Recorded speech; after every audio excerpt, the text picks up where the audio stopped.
Thank you, Director Durante. You're a good leader on that. The U.S. Army taught you well. Madam Secretary, will you please call the roll? Sure. Director Colson? Here. Director Durante? Here. Director Frega? Director Fuentes? Here. Director Groven? Here. Director Higgins? Here. Director Holt? Here. Director Cotel? Here. Director Lewis? Here. Director McGallis? Did he answer? Director McGallis, are you still there? Here. Thank you. Just looking for that mute button. On the phone, Director Melvin? Here. Director Payne? Director Ross? Here. Director Sager? Here. Director Traiani? Here. Chairman Dillard? Here. We have a full quorum, 16 present. Thank you. Our first item of business, as always, is the approval of the minutes from our last meeting, and that was on February 21st of 2019. Any questions or comments on that? If not, Director Sager moves that we approve those. I have a second from someone. Director Frega, thank you very much for the second. So we have a baseline roll call. Audrey, will you please call the roll? Sure. Director Colson? Yes. Director Durante? Aye. Director Frega? Aye. Director Fuentes? Aye. Director Groven? Aye. Director Higgins? Aye. Director Holt? Yes. Director Cotel? Yes. Director Lewis? Aye. Director McGallis? Aye. Director Melvin? Aye. Director Payne? Yes. Director Ross? Yes. Director Sager? Yes. Director Traiani? Aye. Chairman Dillard? Aye. 16 ayes. Thank you, and thanks everyone for your great attendance. As you guys are, and ladies are, men are always troopers, so really appreciate it. Item 4 is the public comment section of today. We have one speaker, and that's Garland Armstrong from Access Living. Garland, welcome back to the podium. You know the rules, and it's all yours. Thank you.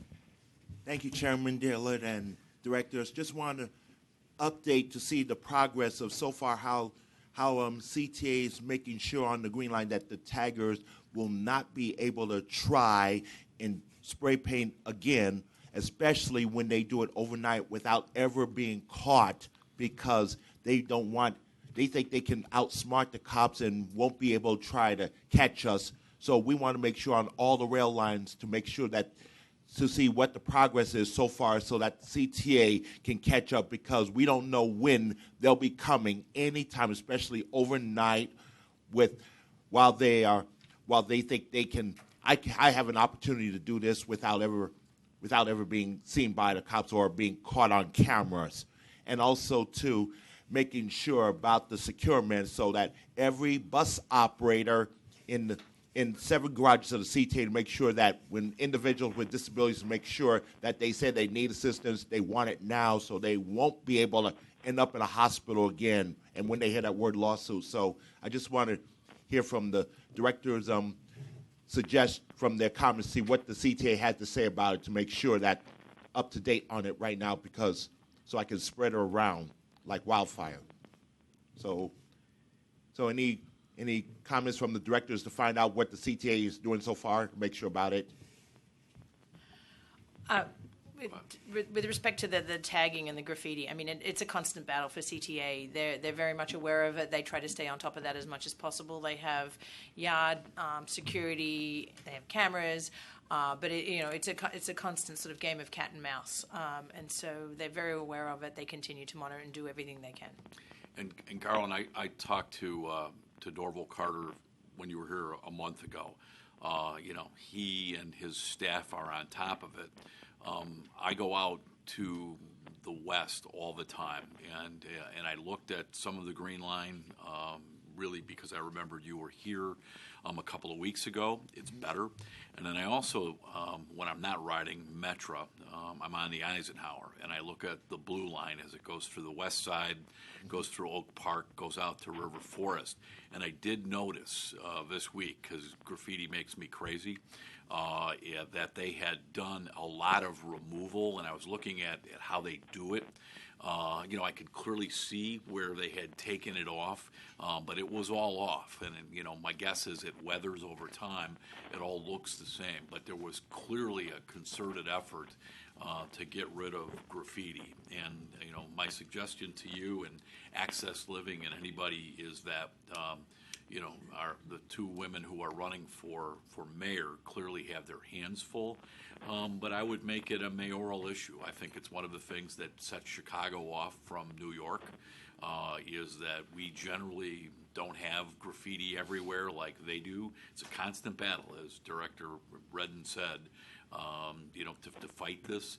I know they have ordinances with respect to spray paint and other things, but I would at some point in time, in a lighter moment, when the new mayor takes office, I would clearly let the new mayor, make it her, whoever wins, make it one of her bugaboos that they're going to fight graffiti, because it is one thing that does set us apart from New York. I'm not criticizing New York. There's charm to their graffiti, but I don't want that charm in Chicago. So, thank you. So just one final comment on the other point that Garland made regarding bus operator support for people with disabilities. CTA staff are trained, but they will only help if actually requested by the person on the bus. So if the community, any rider who seeks assistance, the drivers are trained, and then they are then required to actually assist the passenger. Great. That's a good comment. Thank you. Thanks, Carl, very All right. much. Thank you very much. Happy birthday again. Thanks. Item 5 is the Executive Director's Report. Leanne? Good morning again. So, slides coming up in a second. There we go. Okay. As we do, in the month of March, the state owes the RTA $392 million. The state is 8 months behind on the ASA payments, 18 months behind on the AFA payments, and equivalent to 7.1 months behind on the Public Transportation Fund, which is the match to our sales tax. The year-to-date cost of carrying that short-term debt is $1.2 million, and just to note, we are only in March. So on the federal front, March 11, the White House released its FY20 budget. It is essentially considered dead on arrival by Congress, primarily because, but the portion that we care about is that it cuts transportation funding cuts, specifically in the CIG program, by about $800 million under what the authorized FAST Act, 2020 FAST Act numbers should be. Just as a point of reference, for the past 2 years, the administration's budget has come in and cut even a little more significantly than this amount, and both times Congress has taken a different approach and said they don't accept that and have actually funded the programs to the appropriate levels, and in a couple of cases sort of plus up them a little bit, so that's been good. So we are hopeful that Congress will continue to follow that trend and at least meet the funding levels of the FAST Act going forward. The House is working to get an infrastructure proposal on the House floor for a vote in May or June this year. We'll see how that goes. There's a lot of talk. We'll see if something happens. As a result, there's going to be sort of a ramp up in the number of infrastructure hearings, both in Washington, D.C. Some of those have already begun, Ways and Means, T&I. But also we're starting to see conversation about field hearings. I was in D.C. Over the weekend and through Monday night, and that was some of the conversation I had with congressional officers as well. I'd love to we're trying to talk about getting a field hearing here in Chicago. So members of the committee and staff also continue to request information on potential infrastructure project proposals and themes and or language for draft legislation. I'm personally intimately involved with that front, not just from an Illinois and our RTA perspective, but also with our national association. And actually, we are in the thick of drafting a proposal that will be delivered to Congress in the next couple of months. But we're taking an iterative approach, working with committee staff on the Hill on what that language might look like. So we're getting their feedback along the way. We're not just waiting till we get to the end of this and have a glossy brochure that people have sort of say, thanks, but it's a bit too late. So we're working through these things now. We're also getting, there's also if we don't get something passed from the infrastructure perspective this year, we're already into the presidential cycle, and that makes it even more complex and more difficult to think about getting something passed at the federal level. So we'll see how that plays out. On the state side, the governor appointed Omar Osman as the Secretary of Transportation in February. He has 29 years of engineering and management experience with IDOT. Prior to his appointment as Secretary, Osman was the Deputy Secretary of Office of Project Implementation within IDOT. We are scheduled to meet with him and his staff in the next 10 days or so, I think it is. So that'll be a good conversation. However, he is, many people have worked with him in the past, so he's not an outsider coming in. On March 14th, the RTA and service boards testified in front of the House Capital Appropriations Committee, apologising for Jeremy not being here today. He is in Springfield again this week, as there's another hearing on funding, specifically sales tax, that's transpiring today. So he has to testify on behalf of the RTA. The RTA also, at that earlier hearing last week, testified as to the extensive capital needs, not just across the whole 3 service boards, and the need, most importantly, for reliable, consistent, predictable state funding from dedicated revenue sources to give us that reliability that we need. And there'll be, the Senate has also announced that they're going to be having an Appropriation and Transportation Committee hearings on April 16th in Chicago, so we will additionally participate in those. The RTA, we heard about the community planning projects. There's another program that the RTA administers, so we're inviting local governments, private not-for-profit organisations and other transportation providers across our region to apply for 5310 funding through an open and competitive process that's initiated and managed by the RTA. We anticipate that there'll be $9 million in federal, this is a federal program, $9 million in federal funding available for award through this process. No RTA funds are actually utilised in this. Applications for this program are due May 2nd. The recommended program of projects will be presented to the board at the August 15th meeting. To obtain an application and more information on this program, we encourage people to go to our website. The website is actually listed here as well. It's prominently featured on our website.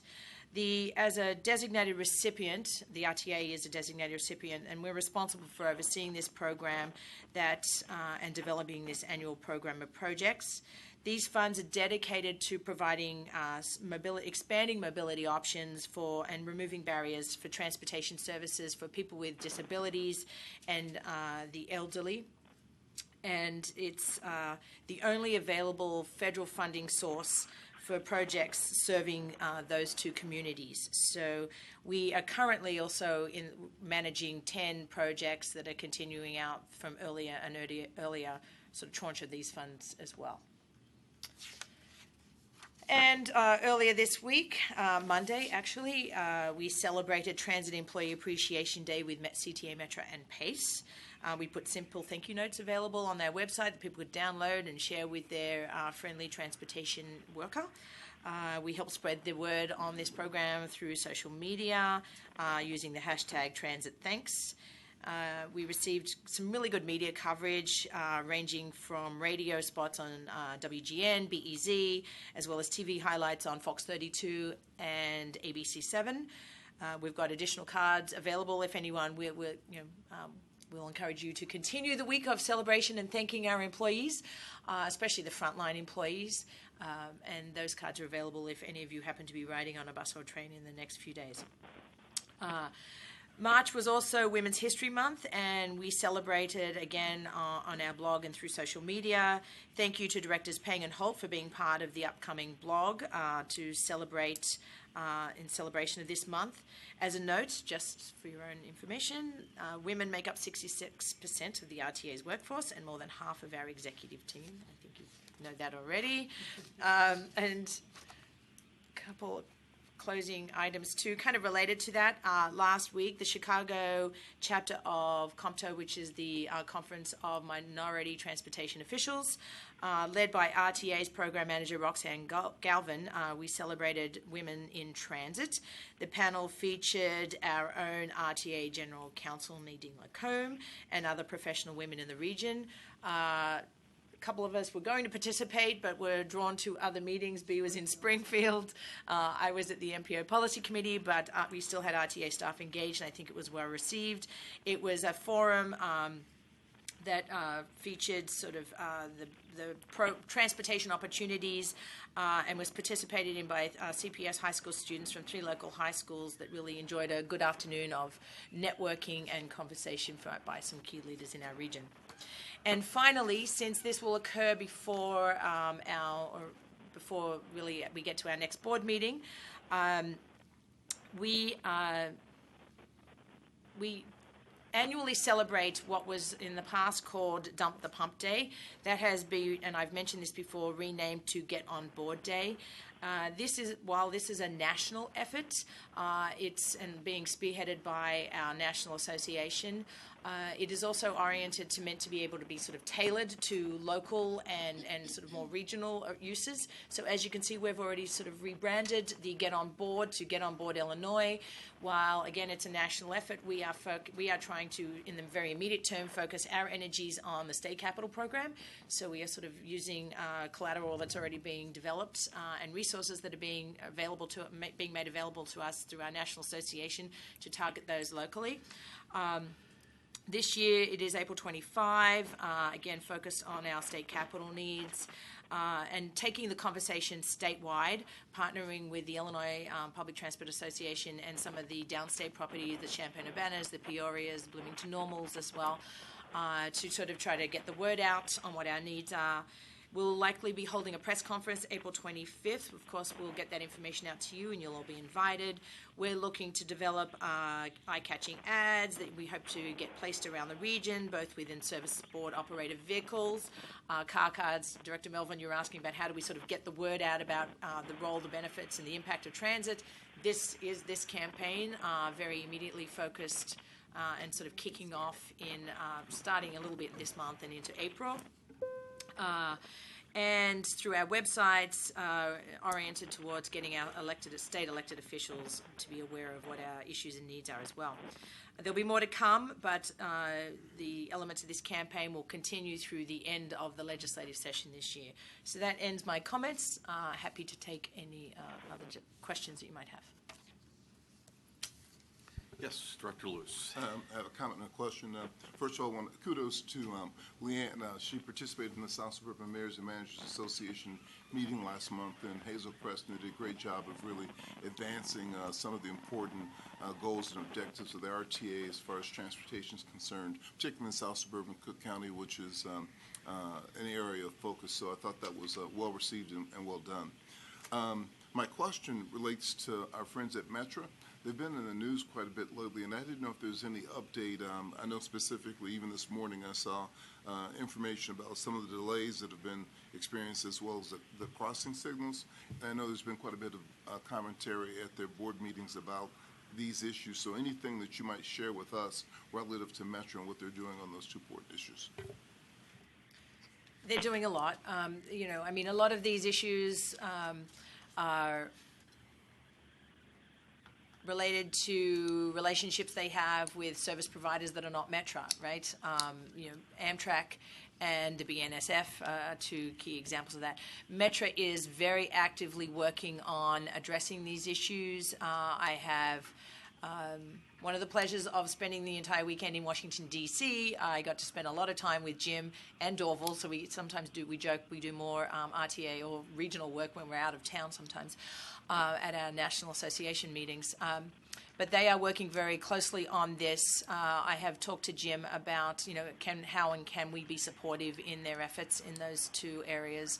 A lot of these issues sometimes also come down to, again, partly because of the lack of funding and, broadly a need to invest in our infrastructure. So there is a lot going on. Some of it's small operational stuff. Some of it's big capital investment stuff that is needed. But they are very mindful of it and working through what has been some challenging days in their service. Just one comment on that.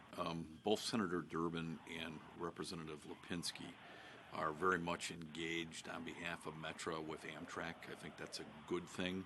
And I saw there were comments, so you're from the president of Amtrak with respect to Union Station. So it's clearly now on the radar screen of the actual, top management of Amtrak. But it's great to have the engagement of both our U.S. Senator and our what I would call our major transportation champion, Congressman Lipinski. Yes, Director Sire. Leanne, you mentioned that there is a significant outreach right now on behalf of the U.S. House of Representatives to identify infrastructure projects as they consider transportation bill or effort in Washington. And certainly right now, I think units of local government are receiving multiple requests from all levels to suggest capital projects within the state as well as capital projects associated with the federal government. Question I would have is, as we're looking to transit needs for infrastructure improvement and development, working with our House of Representatives out in Washington and funding possibilities there, has there been any outreach to local units of government within the area to kind of have a coordinated effort? Because certainly right now it seems like everybody's doing their own thing, and I have a great deal of appreciation for that because everybody has unique needs and interests, but certainly there are some very common priority needs which exist out there, and it seems like if we have a more collaborative voice, it becomes stronger and is better received in Washington as well as the State House. So that's the question. So try to attempt to answer that a couple of ways. Our priorities, I'd state, we're working off our strategic plan and our priority list of projects that we went through sort of a year-plus long process, engaging regional stakeholders to get that input to develop that list of projects. That's kind of our targeted list that the service boards, councils of governments, and others have all sort of engaged and gotten behind. So we're working off that list specifically. In terms of local push and support, I think that that's an ongoing conversation. I know local legislative leaders, and we work directly with congressional officers, as do many local mayors, municipalities. In terms of a coordinated effort, in terms of prioritizing those projects, I guess we don't really have a standard sort of way of doing that, but we can certainly make sure that our councils of government, et cetera, which is a way to get to sort of groups of municipalities, are aware of what, again, remind them what our asks are, and are there any like-minded sort of help, support we can give each other, so we could do that outreach back out. I just think that it is important as we go to Springfield or as we go to Washington to communicate that there is a strong sense of collaboration and an established set of priorities which are important. And frankly, I think that that has a better sense of opportunity, if you will, on behalf of our electeds in order to be able to make those tough decisions, because it is all about distributing limited funds to certain amounts of projects. And so if we have the opportunity to kind of come with a strong unified voice from a region, from a state, I think that we serve ourselves better in that regard, as well as our residents and constituents. Yeah, and I can certainly say, especially at the federal level, our Illinois delegation is very much aware that we are working in lockstep, at least on the transit agency side. And, you know, they are very familiar. When we do any Hill visits, we do them as a group. We're sharing each other same talking points. In Springfield, we continue to do the same thing.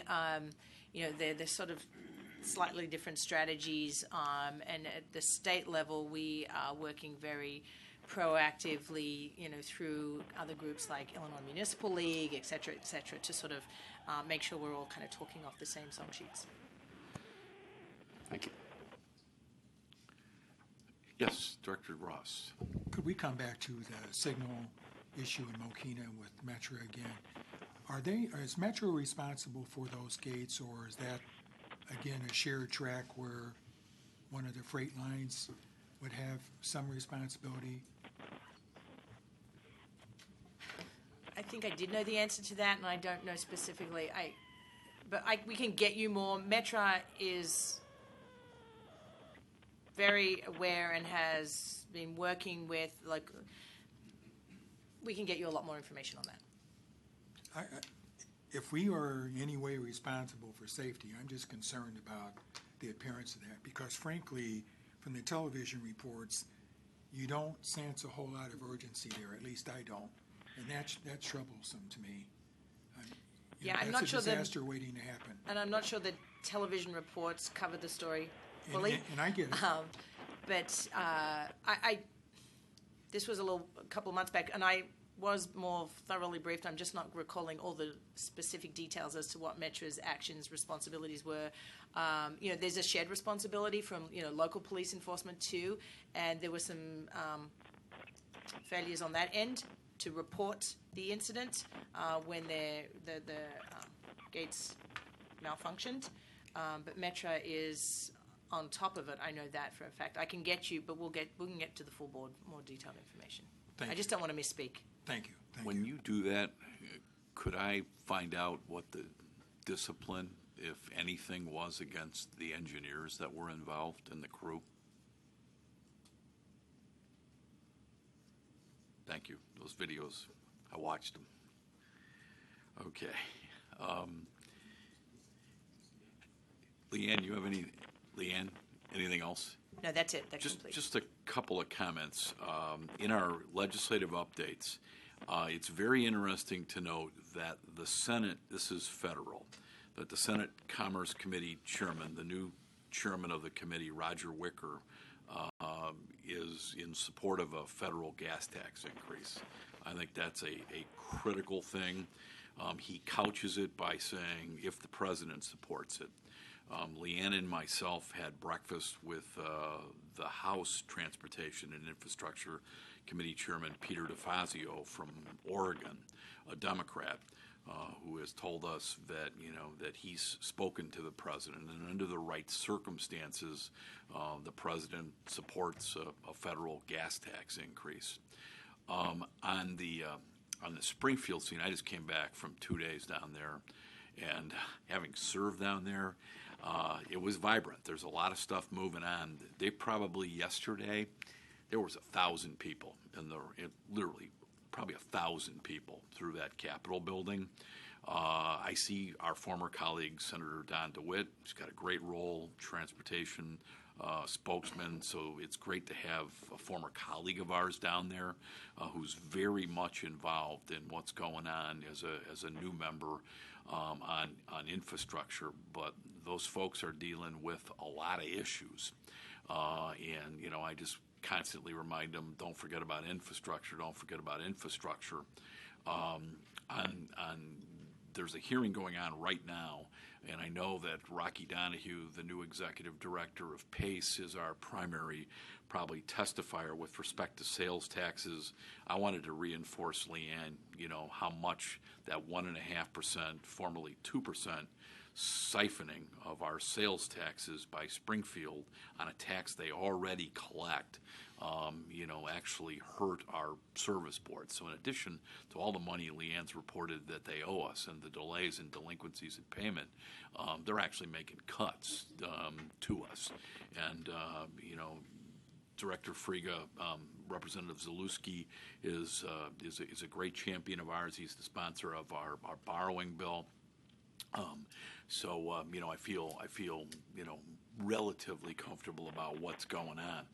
And then on the gas tax side of things, it's interesting going back to the chairman of the U.S. Senate Commerce Committee. He said one of the reasons he supports a federal gas tax is, quote, his state stepped up and the states are increasing their gas taxes. And he thinks that's a critical reason why he would vote for an increase in the federal gas taxes. He wants to see some effort by the states. We all know that Governor Holcomb in Indiana, as his first act as a conservative governor, increased their motor fuel tax. So did Iowa. So did Nebraska. Wisconsin's new governor has called for a gas tax increase. And then Michigan. Just so you keep things in perspective, the governor of Michigan has called for a 47-cent a gallon gas tax increase in Michigan. So every other state in the United States is stepping up, in adjusting for motor fuel taxes. It's been 4 decades since ours has been changed, and its buying power is half. So when Director Ross is reading about the bridge over Interstate 80, you wonder, how does this stuff happen? Well, when you don't invest for 40 years, stuff happens. Last but not least, very importantly, the operating engineers and Senator Sandoval, who is the chairman of the Senate Transportation Committee in Springfield, the operating engineers have put in a bill. And it is, I think it's relatively, Leanne, correct me if I'm wrong, it's a good bill for transit. I think it recognizes transit that we're a major component. But there is a bill that's been introduced. We haven't seen a plan on infrastructure directly from Governor Pritzker, but there's a bill put in by the operating engineers that is jump-starting the discussion process. That's Local 150 in Springfield. And then finally, on Employee Appreciation Day, and I think it's important that we recognize the 15,000 people that are out there on the front lines every day. If you haven't seen it, Chicago Magazine did an article. You can Google it within the last few months. And it's a candid, anonymous conversation with CTA drivers and operators and employees. And I read it. I thought it was great. They discuss what they see on a daily basis. And when you're dealing with humanity like they are, there are some funny stories. There's some that will shake your head. But what they see, like a law enforcement member on a daily basis is incredible. And they are faced with unbelievable challenges, including some very stupid things that we human beings do. But it was an eye-opener, and then I read letters to the editor the last couple of months, from folks just talking about, and they're genuine letters from CTA riders saying, hey, we get it. These people are under fire. They do a great job. They're generally friendly. They're helpful. So, a lot's written about what goes on out there, but our employees on the front line every day really do a magnificent job. And, it's nice to one day a year kind of thank them for what they do, because they're out there including weather elements that people forget about, that are brutal. So I thank them every day. But that Chicago Magazine piece, if you haven't read it, Google it. It's funny, but it really gives you a flavor anonymously of what these employees face day in and day out. So thank you. All right, moving right along. Item 6 is the approval of a consent items that appears on the board agenda. There's one item, and it's 6A, and it's the ordinances amending the 2019 to 23 capital program. There's one that amends the SKIP program, and then there's the one dealing that we heard about on ICE projects. Any further discussion on any of those? If not, can I have a motion and a second to approve those? Director Melvin moves we approve item 6A, seconded by Director Pang. Is there leave for the attendance roll call? Seeing no objection, leave is granted. 16 ayes, no absent. Thank you. Item 7 are approval of contract and expenditure items as they appear on our agenda. These include 7A, which is an ordinance authorizing a contract for a record scanning project. 7B is an ordinance authorizing a contract for ADA paratransit service delivery innovations study support. And 7C is our contract for our federal lobbying services. Can we, and I guess we can put 7D on there, which are our travel reimbursements as required by law as well. Are there any questions on any of those? Okay. Seeing no questions, can I have a motion and a second on those? Director Lewis moves that we approve those, seconded by Director J.D. Ross. Is there leave for the attendance roll call on these? Leaves granted, and those are approved, Audrey. 16 ayes and no absent. Item 8 is new business. Any new business to come before the RTA? If not, our next meeting is scheduled for Thursday, April 18th. It's hard to believe we'll be into April already. At 8:30, the committee meetings begin, and we follow with the regular meeting right after. If there's no further business to come before the RTA, Director Friga moves, seconded by Director Groven, that we stand adjourned. Is there leave to adjourn? Seeing no objection, leaves granted, and we are adjourned. Thank you, everybody. Doug Triani. Has left the conference. Dwight McGallis. Has left the conference.